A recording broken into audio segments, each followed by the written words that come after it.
of a week. You know, with the last video where it's just clip, video. So I'm more invested in this one, way more invested in this one than I was in the previous video. But what moon are we on? You know, my friends and I, we landed on, I can't remember which moon this is, whatever, and the weather was clear, luckily. You know, when we peeked outside, we noticed no mobs, but we are running a mod that that increases the rate of scary creatures spawning. Damn. Again, man, I'm like, what I'm pretty I'm my own genre, right? Not my own genre, but I mean, like, I do stuff in my own genre.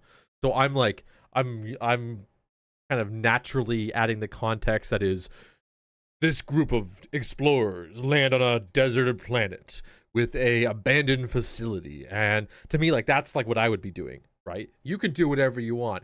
All right, me and my fucking nerd-ass friends, we do our best to survive on this stupid planet that I don't even want to be on, where I could be on, you know, on the couch at home right now drinking a space beer with my space friends.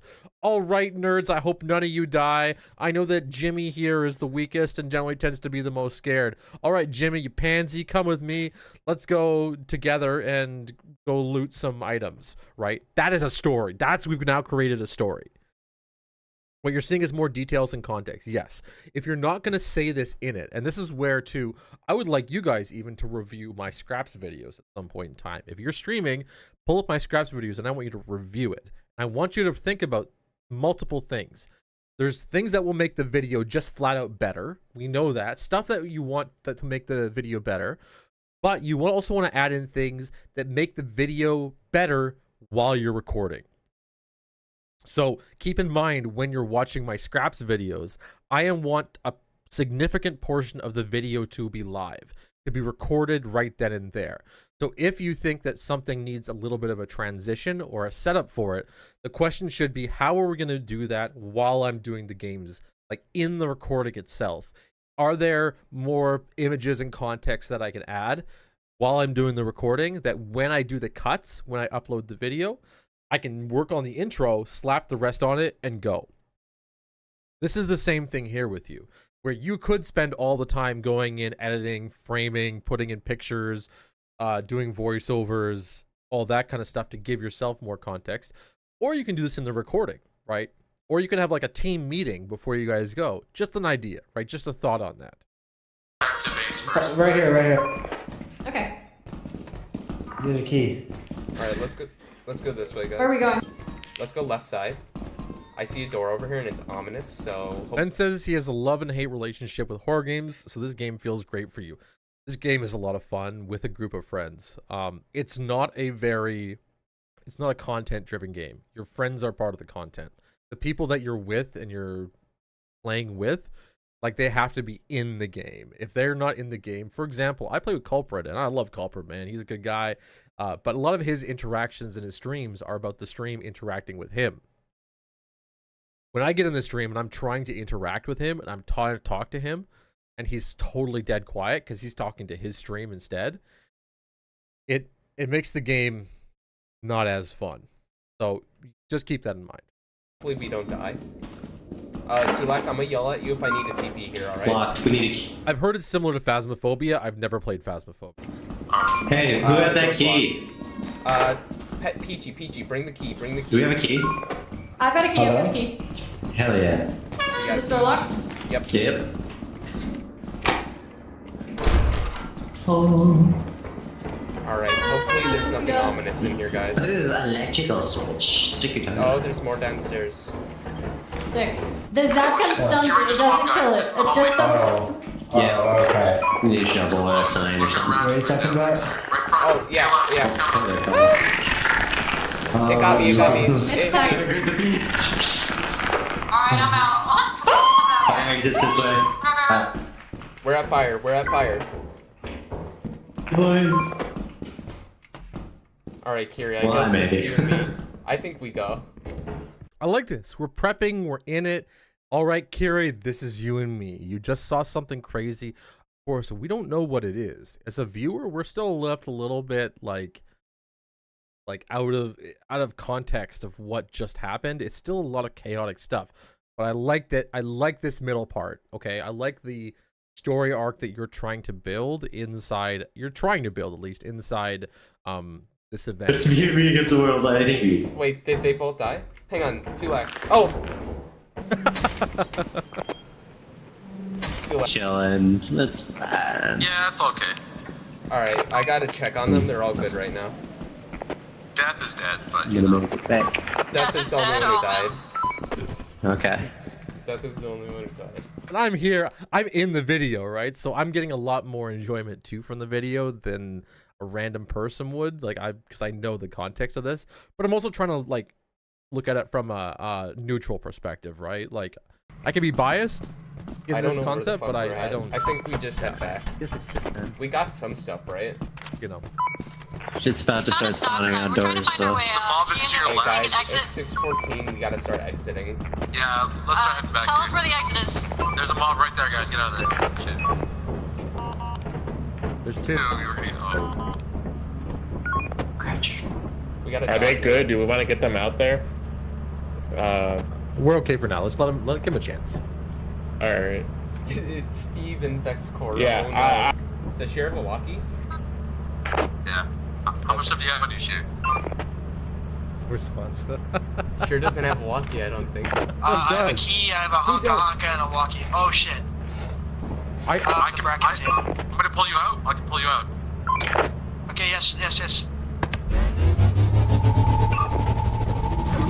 Welcome back, Holy brothers. shit. Holy Welcome shit. back. Holy shit. Holy shit. Like, I turned the corner and the bracket was there. I was like, holy fuck. Outside right now. Let's go. Is everybody accounted for? Is I think? everyone here? 1, 2, 3, 4, 5, 6. Did we have Death's body and Steve? This moment, I think you can cut out a lot too. I want to point this out. Like you can break the context a little bit. I know, like even the celebration stuff like that, you can kind of just like cut, and it does feel awkward sometimes pulling out like a 2 or 3 second clip. And it does feel like it's a bit of work, but it'll make these moments worth it. Because right now there's like a slow pace through the entire video where we're watching everybody come in and get back to the base and whatnot. But like the viewer wants to be satisfied. They want to see which one of my favorite characters has made it back alive. Which one of my favorite characters is injured. Which one of what items did my favorite characters bring back? Right? That's what the viewer wants to see. So you can highlight those moments. You can cut out all the standing around and kind of chit-chatting about stuff and really just go return. Our crew made it back, not all in one piece. We did leave some of them behind, but they were fucking nerds anyways, and they probably deserved it, right? Like you can. We're gonna conclude on what happened. Yeah, we got Okay, we have dead body. Steve's still in there. Steve is dead, I think. Okay, teleport Steve. Right? Yeah, bring him in. Turn up. Yeah, he's not moving. He's probably dead for sure. Oh my god. Yeah, poor Steve. We both ran up. We both ran upstairs, and then there was this loud crawly thing, and it scared the shit out of us. Proceeds to not give a shit, but dedicates a good portion of the video to it. So, what are you telling me here, right? Like, you can still add these into the video as like quick little, hey, here's the funny thing that happened. But I don't think a lot of this is I don't know. I just saw that bug, and there was another enemy, and I just beeline past him and ran for the fire exit. It's changing moons for getting more stuff. We already have quota met. Anything we get now is Yeah, but we can get more cash to buy the other stuff. Like, one thing I would do, and you can steal this idea from me totally, and I'm even tempted to in some of the Lethal Company stuff myself, is journal it like you're the character in the world, right? Like, brand new to this company, and I'm a little nervous. This is my first day on the job. My coworkers, well, some of them were a little bit slow, and some of them were a little bit too serious. So I decided to liven the day up a little bit and do a little thing, right? Or you do super serious. The company needs me. My father and his father and his father's father worked for this company, and we've never not hit quota, right? And take it super seriously. Or like, my daddy owns the company, and he says if I get an internship here, I can move up into upper management in about 2 months, you know, and then just like, and play the whole thing out that way. It is up to you. Take that idea, I think, you know, or do whatever you want in that, right? You could do, you've seen, I don't know if you've seen my like Overwatch poem videos. You could do a poem video where it's literally just gameplay the entire time, and you're like, bless my soul to the lethal company, in a group we die for thee, you know, like you like do some stupid, like the video I don't know, you can add more to the character that you're putting into the story. Have to put on here. Oh, yeah. And remember too, I wanted to point out, just being clear with what you're saying, because sometimes you can by accidentally like pull, not necessarily be misrepresented, but you can take the wrong emotions sometimes in the character that you intend to create and spoil your own art by including concepts that are outside of what the character intends. I've had this before when I used to do like improv and stuff like that in high school, which I did quite a bit of. When you have a character that you want to be really emotional, or you want to be funny, or you want to be serious, or you want to be a parody, or you want to be something along those lines, you act it out, and then someone comes up to you later and goes, oh, that was, your character was like super serious, what a dick. And you're like, I didn't mean my character to be a dick, man. Like I meant it to be a funny guy, or I meant him to be a serious guy. I didn't want him to come off as like a jerk. That's where like your own art doesn't represent what you're trying to do, and sometimes you can say the wrong things that don't give the impression of whatever you're doing. Now, of course, you can restart. Like it's okay just to refresh and not like, okay, I screwed something up, or I didn't represent it the way I wanted to represent it, or I by accidentally broke character, or I broke the immersion, or I did something like that. Like it's okay to mess up and try again, but the objective, right, is when you have that vision of what you want to do, to try and like align your vision towards that that one thing. Try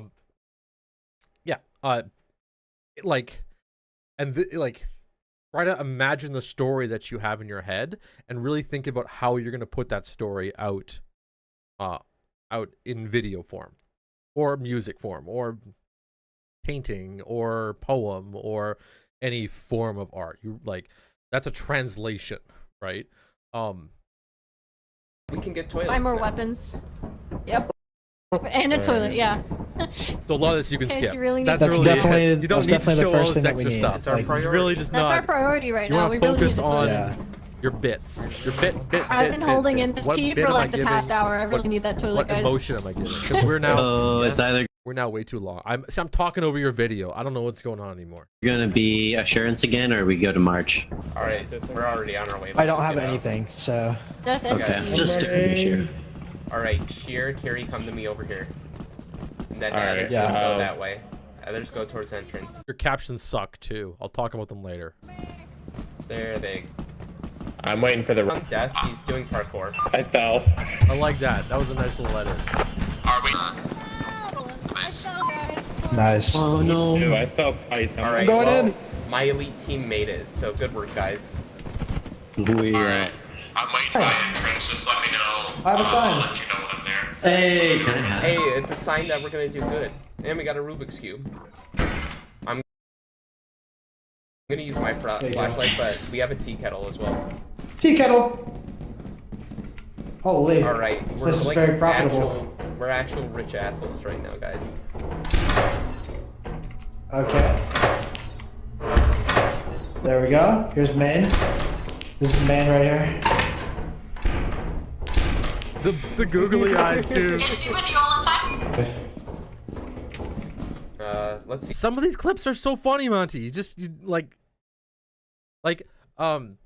we'll watch a donkey video after this. Okay, I want to show you. Did you take a look at that donkey video that I posted at all, Monty? Let's go left here and see if we can find it.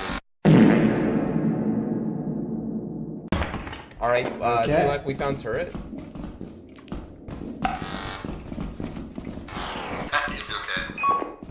How are we looking over here right now, Sulack? Do we got anything on our radar? There's a bunch of turrets around you guys. Do you have There's just a turret? shit ton of Turret. There's a whole bunch of items. I'm gonna turn that turret off instead. He's turning that turret off for us. Well, you say There we go. Any more space in our inventory? Yeah, I have 2 spots. Teleport body. See, I didn't see any of this. I was on the other end the whole time, just watching the radar.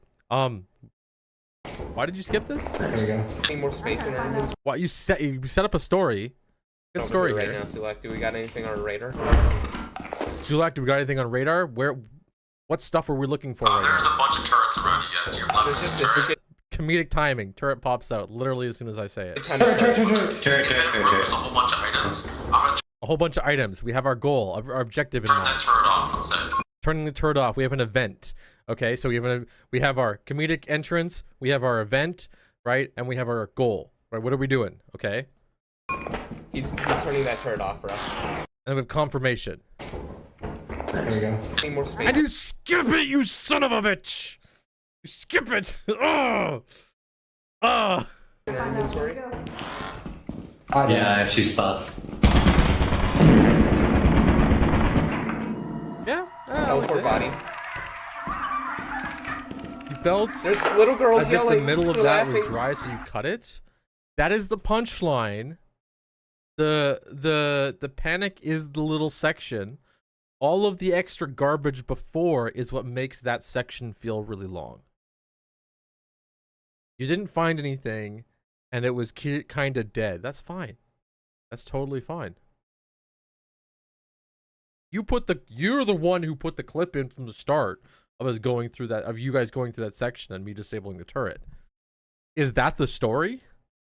Right? It is if it's not the story, then just cut the whole thing out. Just get rid of it. But I do think the comedic timing is funny.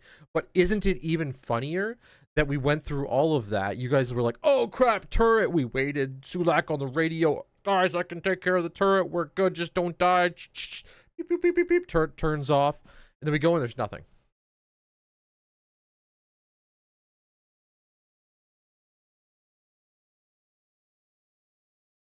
Whose fault? Oh, that's Sulack's fault. Right? Like, and then that's when you clip back to you going, hey, Sulack, is there any items around or anything? And then, right? And like, clearly that was my fault for sending you guys into a room where there was nothing. Right? If there was one item, even just show the one item. That's fine. Or have something to show it. But you have all this setup, and then no delivery. And the cliff can be a removal. Like it can, the switching of a scene or something can be comedic timing. It can be framing. But also the lack of a payoff, it can be payoff. As long as it's acknowledged. Okay, the big thing, the huge thing is like acknowledging the fact that the audience has just watched and been invested in the scene and they need a payoff. They need any payoff, whether the payoff is anticlimactic, as long as it's a payoff. Why are there little girls laughing? What did you do? Oh, you might have the little girl. Oh no, that's just a robot. That's just a robot. Amanda, were you alive? Oh, there's a face I We lost Sheer. TP Sheer out. Be careful, there's a turret right here. Okay, thank you. There's a facehugger crawling around. Keep an eye out for it. No, he's alive. Oh no, he's moving. Okay. Do you know the way back? Go ahead and teleport Death Tube for us. Teleport Death Tube. We're down. I think we might just want to leave here. Yeah. There's a mob just around the corner from you guys. There's a mob just around the corner. That way, wherever you're going, run there. You're standing into it. Yeah, your life is more important than loot. Okay, so there that was a good little story, right? Everybody sees the turret. You guys have one person die to it. They pick it up. You guys warn them. They didn't listen. I like that. I was invested in that one. Hey, wait, we found Steve. What the fuck? Yeah. Oh, you're not AFK anymore. Sick. I'm gonna drop off my stuff and then go back in. So you're okay. Should I drop off for you? I'm So I'll go in and see if I can grab something. That's only 3. Like I say, I'll pull you out and just call for me if you need to pull you out. Sent it. Keep the sign on me so I can battle. 3 a.m. I'm gonna, or 3 p.m. I'm going back in for a little bit. All of our very small, and I'll do this too in some ways, but when you are recording for video, really focus on how much audio is going on. I will literally walk away from groups just so that I can hear what's going on, or I'll mute people. Or in this instance, I would just turn the radio off. If I'm not talking to you and you think there's a lot of conversation going on, or there's some story, if you're seeing a story like evolve in front of you, just turn the radio off, right? Really make sure that there's enough stuff going on to set yourself up for the thing. Even in our scraps videos, whenever there's a fight going on, I'll try and set myself up first in a spot that I can see and hear and know, give everybody context about what is about to happen. If somebody is shooting into a wall in spawn and there's an event about to happen, I'll literally move my camera away from them because they're not really doing anything to like add to the story that is the game that we're playing, right? The game that we're playing is the story from start to finish. How many little things happen inside of it? So like that, this section, I kind of followed what was going on, but there were so many people talking, especially from the radio. Just turn the radio off. Just takes 2 seconds. Stuff is dropped off at main entrance. Here we come, you and me, bud. Let's do this. Let's go. Get my light. And as you're a competitive Overwatch player, or a, you know, like a competitive player in general, competitive person, your mouse movement is too crazy. Okay? Slow it down. You are a cameraman. When you're doing video content, you are the cameraman. You're not a competitive player. So watch this like 180 quick flip back and forth. It's really hard to get your bearings when you're watching gameplay like this. When I'm playing for footage, when I'm playing to create something, I do my best. And again, I'm not the best at it. I like to reference what I do, but keep in mind, I'm a small time, very, very, very small time content creator, right? So it's more of like an objective than it is a absolute, this is what's going to make a big difference. But to me, when I watch it, it makes a big difference seeing somebody flick the camera around versus somebody setting the camera up nice and slowly for that content, for that thing that's happening. Culprit does this a lot, actually. I think he does. You can Culprit if you're lurking and you're, maybe I'm giving you credit for something you're not, you don't do. But I do think a lot when stuff is happening on Culprit's stream, he likes to make sure that the cameras are like attempting to face towards it, because it's really easy, because people are paying for interactions on his stream. It's really easy for something to happen and for him to be looking the wrong way. So he does his, it's not always, it doesn't happen 100% of the time, but when you're playing a game, even like Lethal Company, try to make sure you're framing the area that you're in. You're like cameraing your way through the spot so somebody has a good idea. And what that is and how that works, you can go look it up. I'm not going to talk about the specific stuff or like how you want to move a camera throughout a scene. That's something else. But just try and think about it. Like, just keep it in the back of your head. You're metal. I'm going into the rest of the place. See these jerky moments? You're like an FPS player. Just like whip, whip, whip, whip, whip. Don't do that. Pan.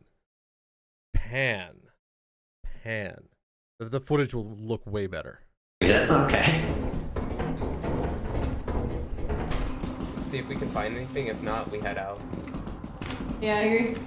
Also, my flashlight's Keep us updated on the time. Once it reaches 5 p.m. outside, can you go? It's 5. Let's go. It's at 5:30 right now. Okay, let's head back. Oh, fuck. Oh, what happened? Oh, shit. Whack him.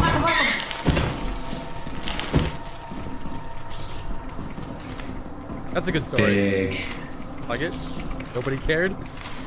Gary did. He said big. Look at that. This is where we gotta train the rest of them.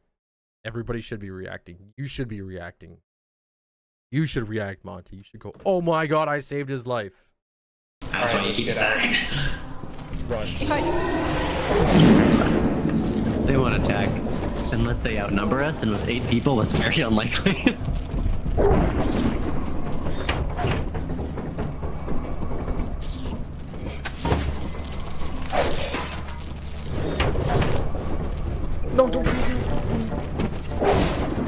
Oh no, I'm sorry for whoever's outside.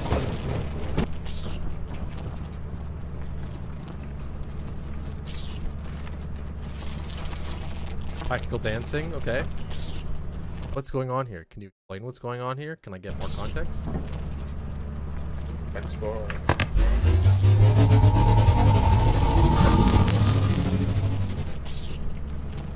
Alright, that should be everything. Got the corpse pile? 4, 5, You were like 6, 7. muffled, We're missing a Monty. body. It didn't attach to me, but it attached to Kiri, but it dropped on both of us at the exact same time. So the game bugged. So it muffled my voice as well. All right, we're back. Yippee! Hello? It's fixed So- now, Monty. You're good. Just so that's yeah. Everybody knows those big dogs. If you talk or move, like or make any noise at all, they run out. They come after you. They're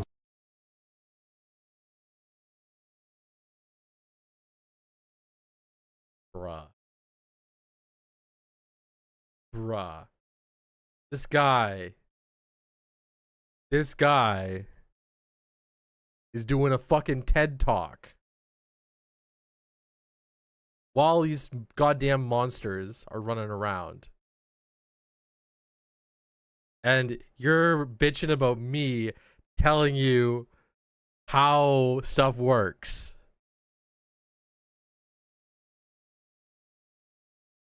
You knew this was coming.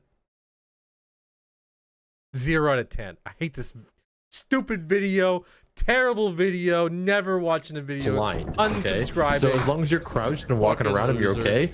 But the problem is when everybody's running away from the dog, I see everybody running up and talking to each other, and that dog just runs up and finds you guys right away. So Yeah, well, he spawned on the ship too. All right. Also, that would be funny if you like clipped back that moment when that happened. So I know, but still, gotcha. that's yeah. Culprit 2 thumbs up. No, I like that. Honestly, from a video perspective, I really like that.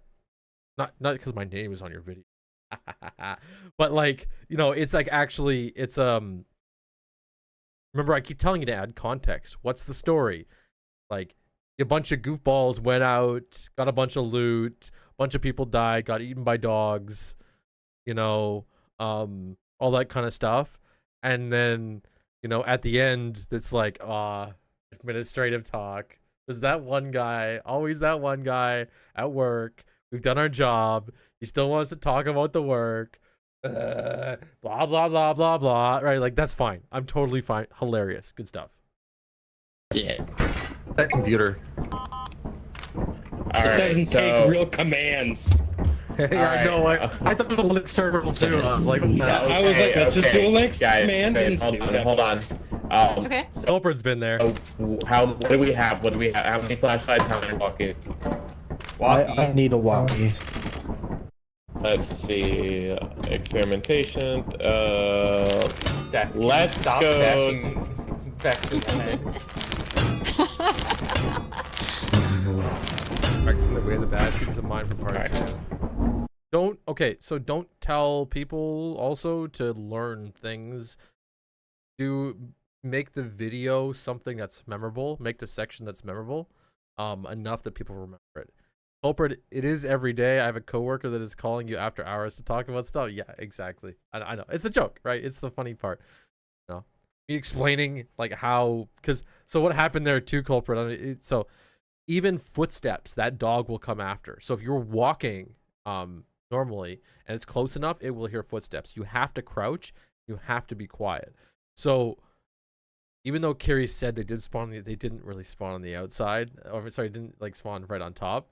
I'm just like, yeah, because we almost lost so much stuff that way. Yeah. And there were a few times there too where actually, like other times when we were playing here, we ended up dying quite a bit because of these guys. So like, yeah, that's what I mean. It's like, guys, we just finished the job. Please, let's just go to work and come on, deal with it later. Screw you. What's up, everyone? It's funny. It's Thanks funny. for sticking around to the end of the video. Be sure to like and subscribe. Don't forget to tick that notification bell as part 2 of our hijinks and shenanigans will be releasing here pretty soon. See you in the next video. Bye. And what'll make it sound more pro, I really like this. Oh. Thanks for watching. Still gotta hold on to you.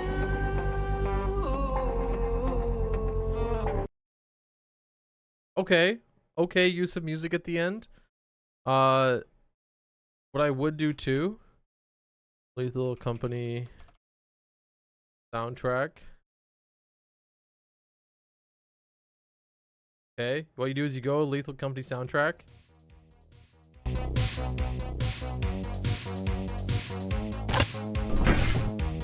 Listen to this. I'm dancing. While you're dancing. What's up, everyone? Thanks for sticking around to the end of the video. Be sure to like and subscribe.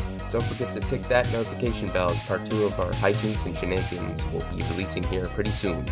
See you in the next video. Bye. Right?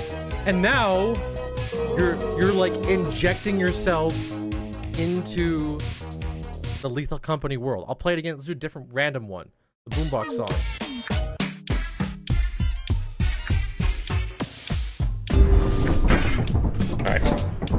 I'm dancing. What's up, everyone? Thanks for sticking around to the end of the video. Be sure to like and subscribe. Don't forget to tick that notification bell as part 2 of our hijinks and shenanigans will be releasing here pretty soon. See you in the next video. Bye.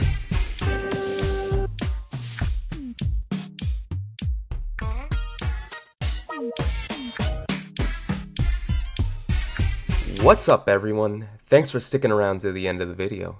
Be sure to like and subscribe. Don't forget to tick that notification bell as part 2 of our hijinks and shenanigans will be releasing here pretty soon. I'm gonna do one more. I'm gonna show you just like I'm dancing. how much. Actually, we don't want something that's talking. We probably want boombox song, soundtrack, boombox song. No, I want the.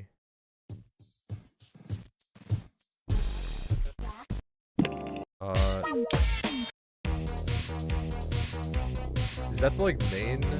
Second. Yeah, there we go. And then if you want to make it more serious. What's up, everyone? Thanks for sticking around to the end of the video. Be sure to like and subscribe. Don't forget to tick that notification bell as part 2 of our hijinks and shenanigans will be releasing here pretty soon. See you in the next video. Bye. Does that make sense? I need a yes or a no directly. I feel like I need a response. Okay. You can intro Monty the video like this too. It doesn't like it. Adding music is such a small ad. It is such a small ad in a video that makes things so much nicer. And even I'll even point this out, and I'm learning this slowly.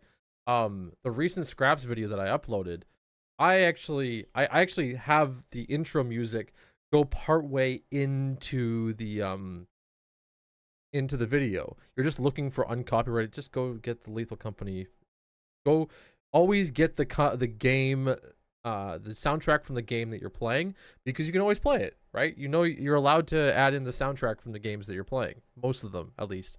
I know GTA has some issues with that, whatnot, but yeah, like that's why literally every single Scraps video, I go in and use Overwatch music, because then you'll never get copyright hit. Like, look, if I go to my studio here,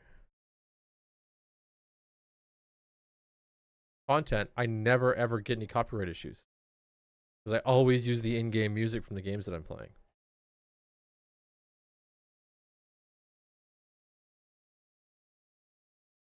Just makes it easier, right? And it makes things sound significantly better. I'll show off my video for a second. This week we put Mauga to the test by pushing his kit to the limit. This week we put Mauga to the test by pushing his kit to the limit, right? 3 Samoan savages on each team face off in a ball-breaking brilliant battle. 3 Samoan savages face off in a ball-breaking brilliant battle. Doesn't have the same effect without the and you can even see music too. The here, I'll even play this quickly just to show you the difference between music in these, because I actually did 2 versions of the music for this. The intro is just this one right here. With each team ready for the chaos ahead, prepare yourself.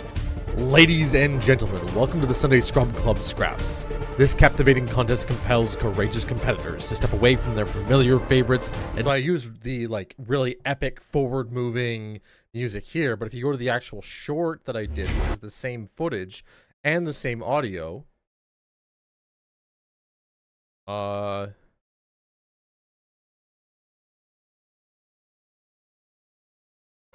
Ladies and gentlemen, welcome to the Sunday Scrum Club Scraps.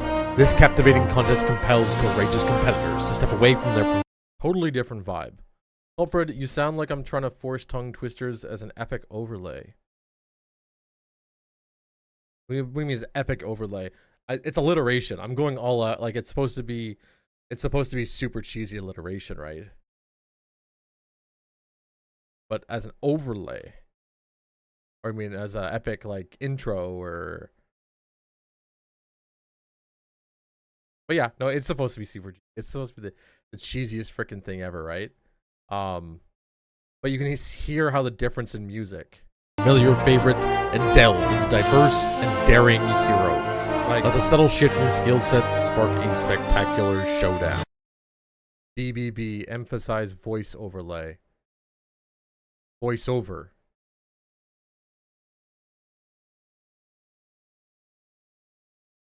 As an epic voiceover. Anyways, yeah, I know you understand what I mean. It's just hard through text, but that's, yeah. Anyways, that's kind of it. That's what I'm gonna go for here. So I think there's a lot that can be added, Monty, to your video. But that's good. That means there's a lot of things that can be added to the video, right? You're not perfect, and it just means that there's things that you can just get better and better and better and better and better at, and they're the like low-hanging fruit. It's not really something that's too crazy. Yeah, okay. Anyways, good video. We'll rate it here quick. Let's do paint. Let me rate your video. Okay, and again, I'm not always going to use the same metrics because I think some videos too have different metrics. Story. Okay, where is story? Thicker. I gotta use paint 3. What am I doing? Jesus. Promise Culprit, we'd always use the upgraded paint. Paint 3D.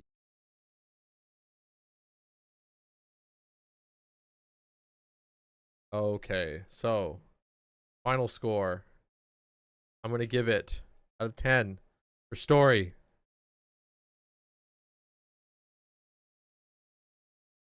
Out of 10, I'm gonna give it a 6. Okay. I think it's a good 6.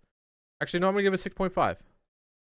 There's a lot that can be improved, but I think there's a lot of small moments in there that you highlighted, which were nice, right? They were funny, they were good, they had a lot of setup, but there's quite a bit that you can do to like emphasize a lot more of the small stories that happen within video. But you did do like an overarching story too, which was thumbs up. Very good. I appreciate, like, that's nice. Editing.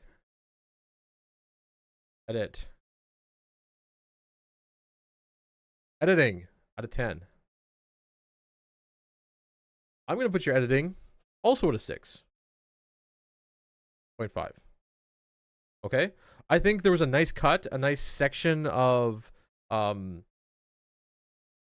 there's a nice at least split of action and information, and if I know enough about the game, that was a relatively clean video to watch. It's a clean video, right?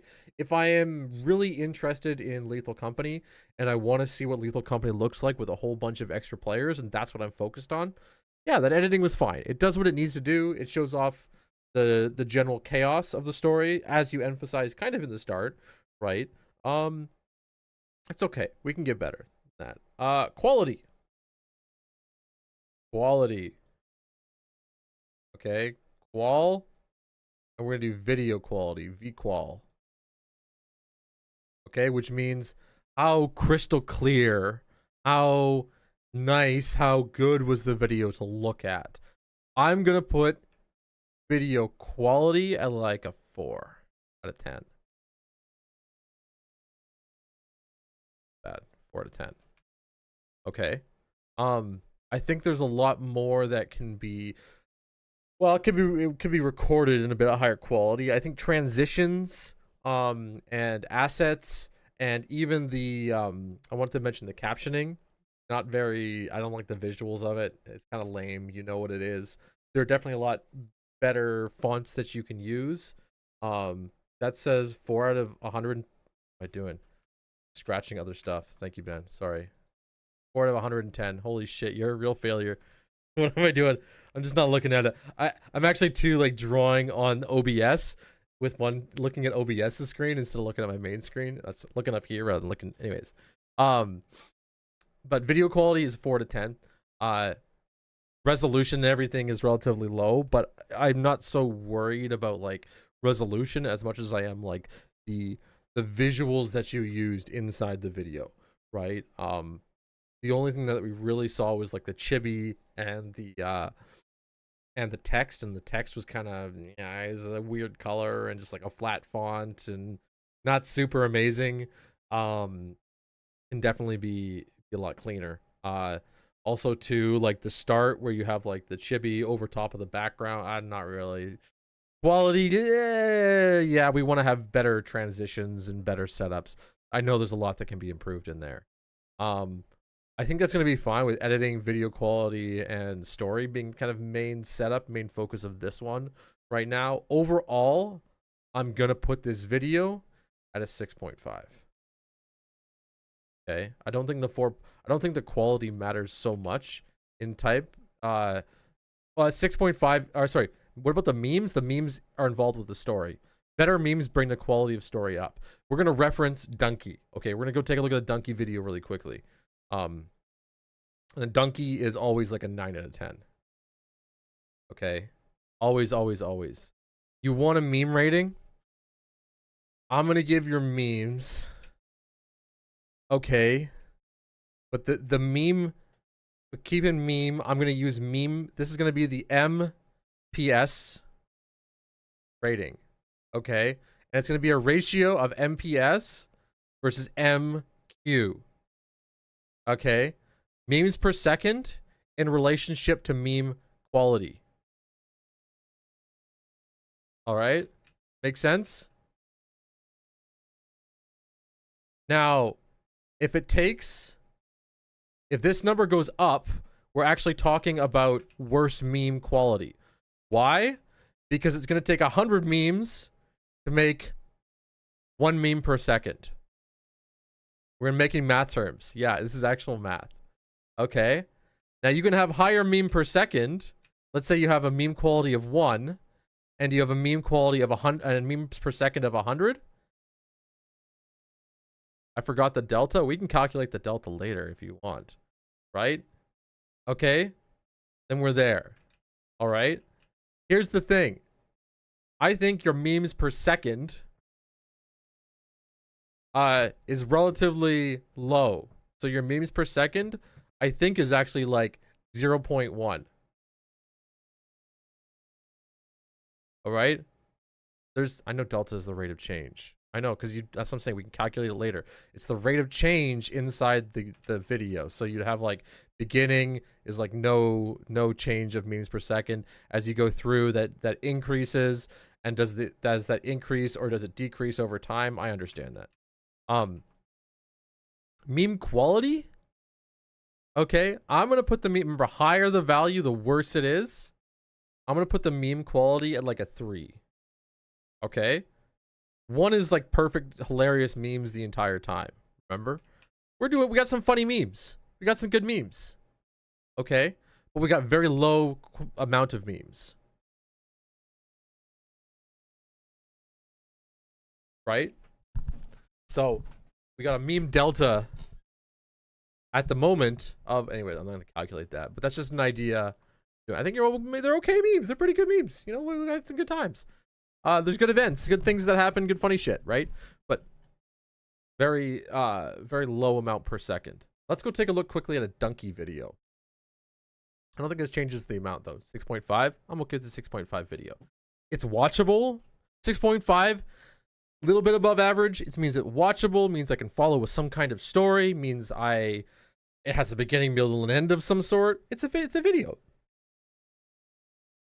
it's a video that has some effort put into it. Let's take a look at Donkey just quickly, show you.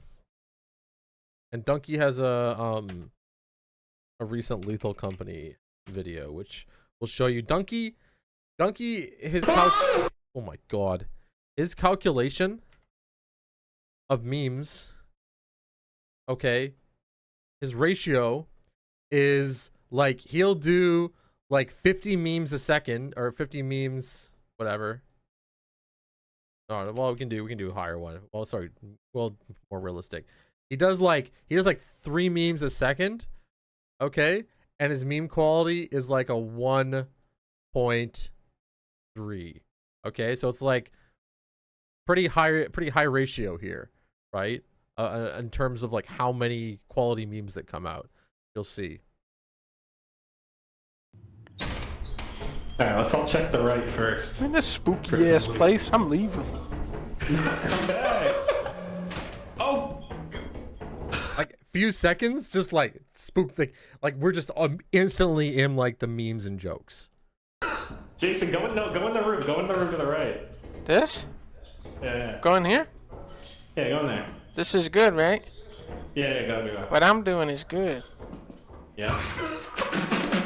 I see a gun in here or something good. There's no gun. It's like a little guy in here or something talking to me. No, this wait, is Jason, good, right? Come back. Come back. I can't see. Oh I can't see. You have a shrimp on your head! Why is there a shrimp on my head? What does critical injury mean? Is that bad? Oh no! What does life support offline mean? Floppy. Bad. Floppy. Right, you can see he's like, it's just like, it's like event. He just goes straight to the event, straight to the event, straight to the event, straight to the event.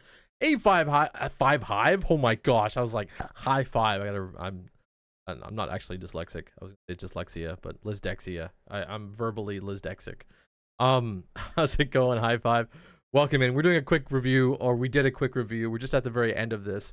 We're actually I'm gonna wrap up the stream here too. It's gonna be a quick like 3-hour stream today, just on news and reacts. But we took a look at Monty here's video. This is actually Donkey's, but we reviewed his recent Lethal Company video, which is funny. He's getting better and better and better. Like, we're seeing a slow progress from random video game clips into something that is an actual video. Like I say, Monty, if you want a dragon, I would point out, actually, high five's in here. Monty, Minecraft, SMP, content, creation, high five has friends, things, connect, I don't know, join, take a look at the server, take a look at the thing on Discord.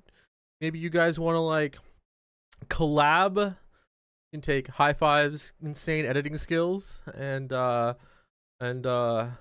Monty's ability to turn a computer on, and you know, match them together. Anyways, I'm just I'll let you guys figure that one out. It'll be a good time. Anyways, I don't know what I was saying. I don't know what my conclusion is here. Yeah. Good video, I think. Ben says, hey, it's hard to turn on a PC. Oh, we'll give Monty the benefit of the doubt. All right. Yeah, okay, guys, we've been streaming for about 3 hours. I think what we're gonna do, I think the way that we're gonna do this from now on, just a kind of a heads up for everybody's streams, everybody has context of my streams and everything too. I'm probably gonna do about 3-hour periods. And I'm mentioning we'll do Monday, Wednesday, and Friday. So 3-hour period streams where we're just like content, quick reviews, quick news, quick everything, ripping through whatnot. And then a little bit later in the day, we'll go into video game play and hang out and chill and do more fun gaming routine stuff. I'm thinking to Monty, if you want at any point in time, I think Peachy mentioned this a little bit too. For going over kind of programming. I'm not a big expert on it, but I spent a lot of years working with different types of code. Python is kind of my original original go-to more than anything else. But I think it'd be fun to at least go over and maybe do even research streams and stuff like that in the morning here too. Kind of what I would consider boring content, like content that is not like just fun entertainment stuff, but really deep dive information sessions where like we really focus on even editing video at some point in time. Potentially I could actually do a stream where we do for like we could spend this 3-hour period creating a video, creating content, pulling together something, and actually by the end of the stream putting it up as a YouTube video with all of its thumbnail and titles and whatever we want on it. I think that would be a lot of fun. So that's what we're doing. Shorter, quick, higher paced streams with lots of information, lots of good fun stuff to experience and learn and whatnot from there. But other than that, guys, it is 3 o'clock right now.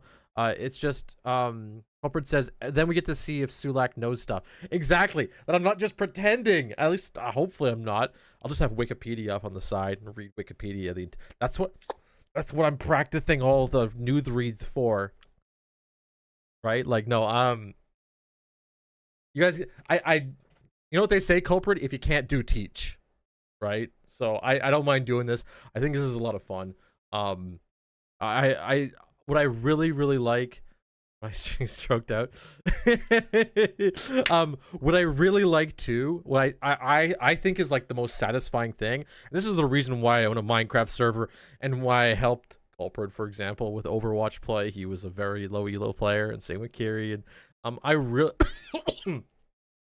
really enjoy helping people take information that I'm shitty at putting together, and watching them just like take off.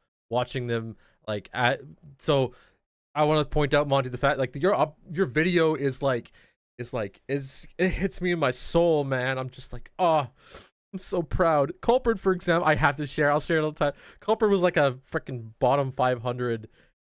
Culprit was ground, bro. There was no lower. Exactly. And we got into platinum on Reinhardt. Okay, that was good fun. Like, anyways, I love. It doesn't matter what medium we're in. Doesn't matter what thing. And I love watching people create. I love watching people get better.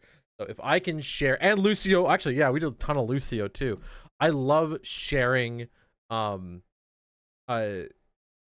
just information. That's I think that's the most fun stuff to do. The most fun content even to watch. I think. I don't know about you guys. It's like I spend hours and hours and hours watching tutorial videos, so I figure we'll put them together and make something out of it. So thank you guys so much for coming out. We'll like I said, we'll call the stream right here. Does anybody have anybody that you want me to raid? I could raid out. We'll go say hi. Monty, we have to harass Culprit to get him into scraps. Okay, every once in a while we do it.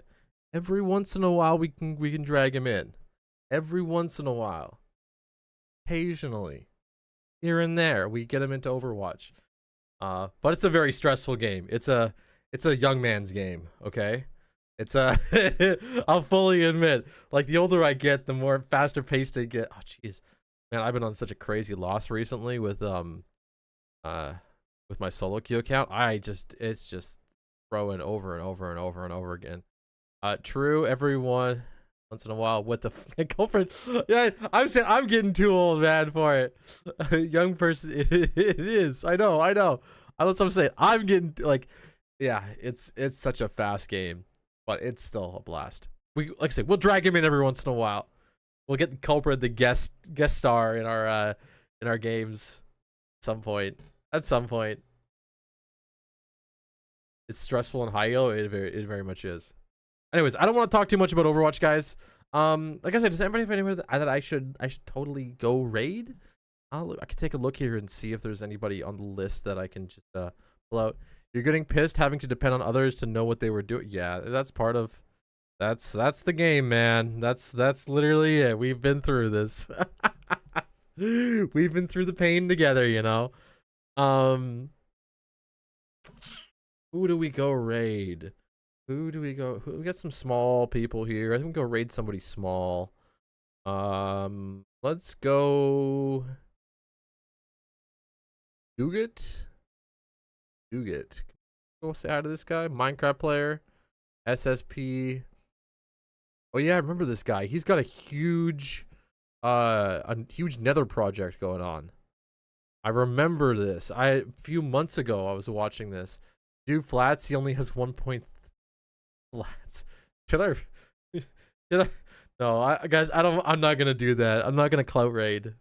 That's not it. Yeah, I'm not gonna clout raid.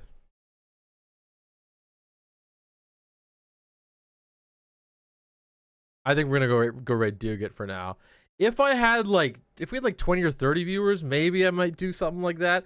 I might have the confidence to do that, but like it's so sad watching. I always see it's so sad watching like a really high tier streamer. It'd be really, guys.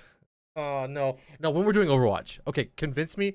Honestly, I just like for reputation. If you really want me to do something like that, we'll raid during Overwatch or something like when we're actually playing it. I got 6. I don't give a you sent guys, no. I need to be more in their community. Fine, fuck you guys. I'll just raid out. I'll do flats. We'll see what he says. If he says anything at all. I appreciate you guys coming out. And spend time in there. I know.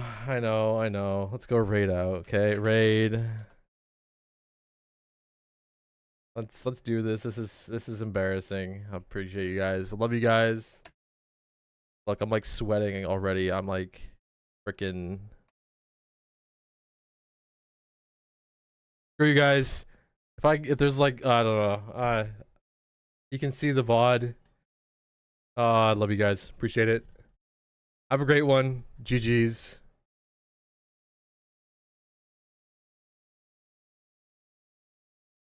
Wait, what? Did it not work? Did it not work?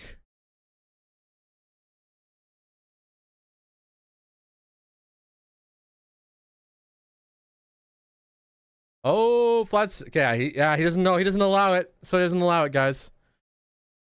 Too bad. Too bad. He does not allow it. Yeah, he has them. I've noticed Flats is very Flats is a very sensitive guy. I'm not gonna lie, guys. Like I've been on his stream. I've chatted. I've even subbed with notes saying, "Hey, love your stuff." It's just he's a very sensitive guy. He's such a small streamer, though. He needs it. Yeah, but he's really sensitive. It might be after a certain amount. I know. Yeah, I think so. Yeah. He's got strong opinions about. That's why I'm always nervous. I've seen his like off-stream talks and stuff like that, and some videos on it. So I can I'm not surprised. I'm not surprised. I probably could raid Emong or Harblue. We can go raid Harblue. See if this works. Cardinal Zin. All right, we'll raid Culprit. I trust you. I have nothing but faith. Forgive me, Father 2. Wait, what? Are we doing this, Culp? Am I blind raiding? Ready? He's a good dude. Loads of integrations. All right, done. Done. Love you guys. See you guys later. Thank you so much for coming out. It's been a good day. Appreciate it. I'll message you later, Monty, about Minecraft stuff.